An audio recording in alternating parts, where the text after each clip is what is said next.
I haven't asked before why I start almost all of my plants under grow lights, even those that are incredibly fast growing, like these cucumbers here and these winter squash that I'm panning over to now.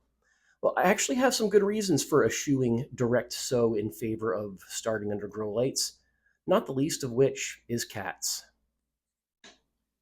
Meet Felis assholicus, also known as the common house cat. This guy here is not my cat, but he loves using my gardens as a giant luxury toilet. In fact, he's one of maybe half a dozen different, presumably feral cats that have been roaming my neighborhood and running roughshod all over my gardens.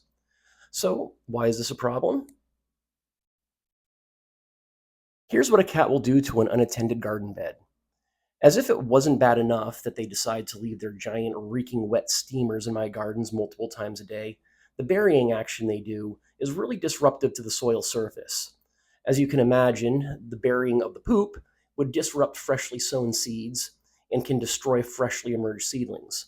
So that's one of the reasons why I really prefer to mature plants to a good degree before actually transplanting them out into the gardens. Still, even with larger, more mature plants in the garden, that often isn't enough to keep the cats from pooping. So, what else can be done? So, my initial go-to to thwart these cats was chemical warfare, so to speak. I tried many things. Cayenne pepper, that actually worked, sprinkling that on all of the beds.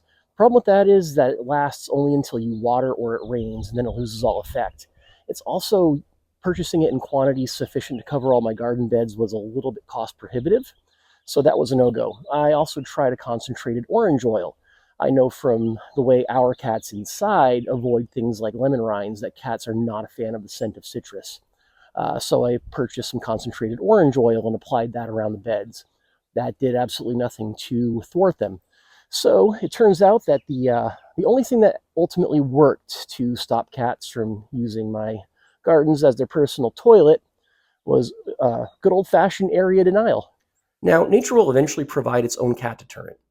As plants grow larger and beds fill in, like these beds of potatoes and carrots here, cats seem to be disinterested in trying to weave through a jungle of plants to find a spot to poop. So it is a self-solving problem ultimately. But what do you do in the meantime? You can't have cats just tearing up your seeds and plant starts and getting their, again, very disease-ridden, filthy poop everywhere while you wait for your plants to grow. So the scraps of hardware cloth and container lids and empty plant trays that you see lying on these mostly empty beds here, this isn't just the result of my disorganized, likely ADHD-addled brain here. These serve a purpose. So for empty beds, I've taken to just laying whatever random stuff I can find on top of them.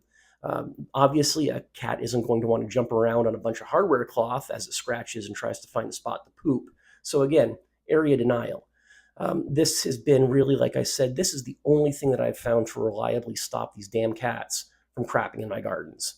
But what do you do when you already have tender plants growing? Well, again, you gather up a bunch of stuff and you weave it in between your plants.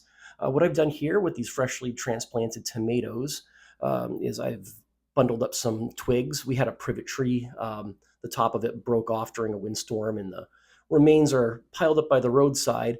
So the branches and twigs from that made great things to bundle up for a sharp cat deterrent. Same thing, laying down some scrap boards and scrap lumber in between the plants. It's really seemed to work so far to keep the cats away from everything. Don't get me wrong, I hate the way this looks and I hate that I have to do this, but this is better than having, again, cat poop stinks so bad and it's so disease ridden. I would much rather have this unsightly brush pile between my tomato plants than steaming piles of cat poop in my gardens. Now, the only potential cat deterrent I haven't yet tried is the application of some kind of predator urine, say coyote, make the cats think that something big, scary, hungry is about. But I think that that could also end up being a little bit cost prohibitive. So that's really all I've got today. This was just a short little garden note. If anybody has some ideas for cat deterrents in the garden that I just haven't thought of yet, I would love to hear about it in the comments.